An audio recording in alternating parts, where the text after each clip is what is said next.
మీ business ఏదైనా మీ ఊర్లో promotion చేయాలంటే అది సుమన్ టీవీతోనే సాధ్యం. ఇప్పుడే సంప్రదించండి. ప్రస్తుతం మనతో పాటు బీజేవైఎం రాష్ట్ర అధ్యక్షులు సునీల్ రెడ్డి మనతో పాటున్నారు.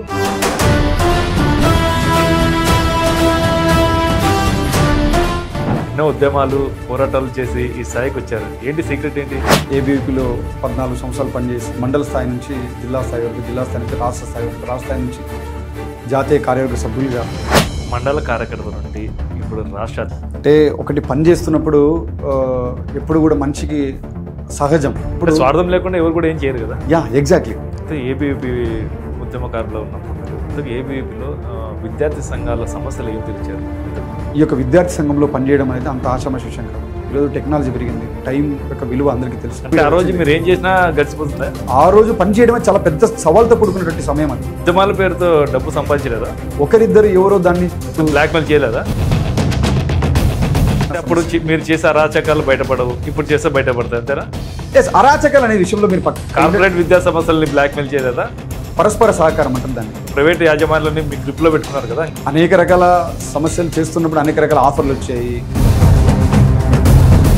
చాలా ముడుపులు ముట్టాయి అని చెప్పి చెప్తున్నారు. మీకు ఆర్థిక విషయాల్లో అనేక రకాలు ఉన్నాయి, మేము సంపాదించుకుంటాం. మీరు చేసిన ఉద్యమాల్లో మీకు ఏది తృప్తిగా అనిపిస్తుంది? పోలీసులు అరెస్ట్ చేసి మమ్మల్ని సబ్ జైలు తీసుకెళ్లారు.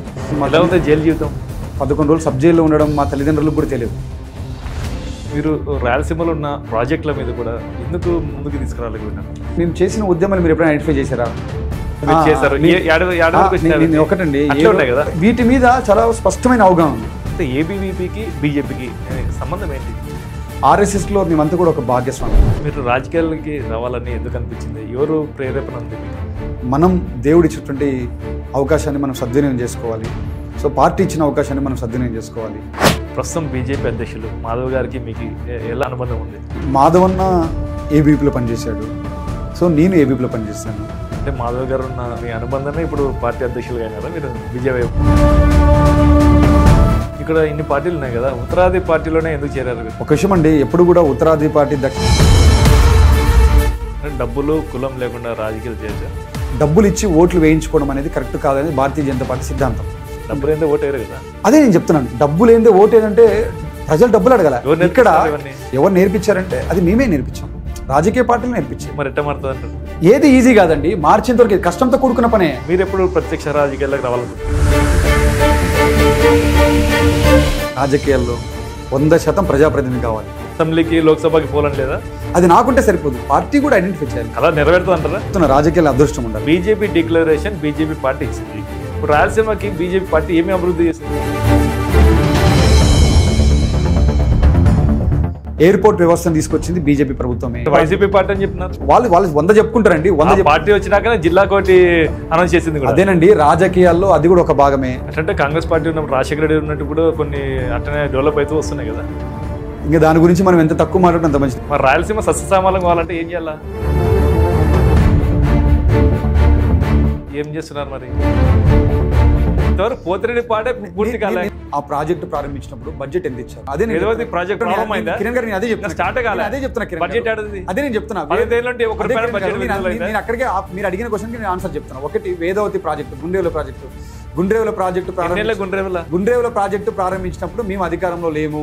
పోలవరం కొన్నేళ్ళ కొనసాగుతున్నాయి. ఈ రోజు కేంద్ర ప్రభుత్వం రాష్ట్ర ప్రభుత్వం రెండు అనుకుంటేనే ప్రాజెక్టులు పూర్తయిపోతాయి. 2019 నుంచి 2024 వరకు మా ప్రభుత్వం లేదు ఈ రాష్ట్రంలో. పూర్తిగా ప్రాజెక్టులు పక్కన పెట్టింది వైసీపీ ప్రభుత్వం సపోర్ట్ ఉంటేనే రాయలసీమ. మీకంటే ఎక్కువ రాయలసీమ ప్రాంతం గురించి, మీకంటే ఎక్కువ రాయలసీమ ప్రాంతం గురించి కొట్లాడండి.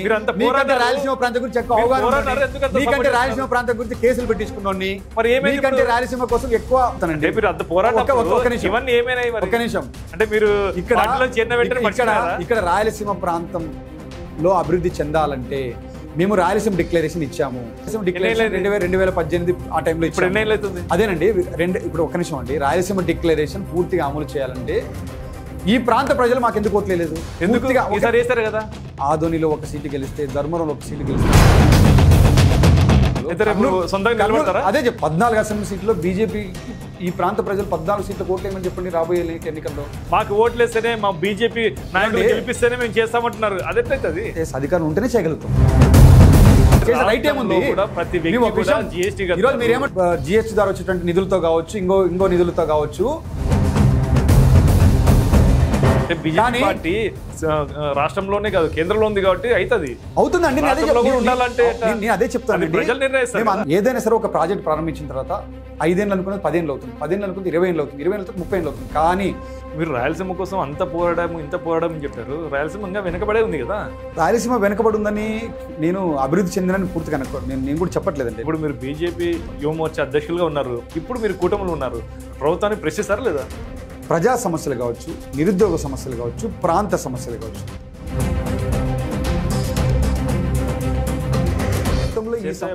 ఈ ప్రభుత్వంలో కూర్చోబెట్టారు, కూటమిలో కూర్చోబెట్టారు. కాబట్టి ఇప్పుడు మీరు బీజేపీ రాష్ట్ర అధ్యక్షులుగా ఏం చేయాలనుకుంటున్నారు? ఇద్దరు భారతీయ జనతా పార్టీ యువమోర్చా రాష్ట్ర అధ్యక్షుడిగా నా ముందు ఉన్నటువంటి కార్యాచరణ కార్యక్రమం ఒకటే.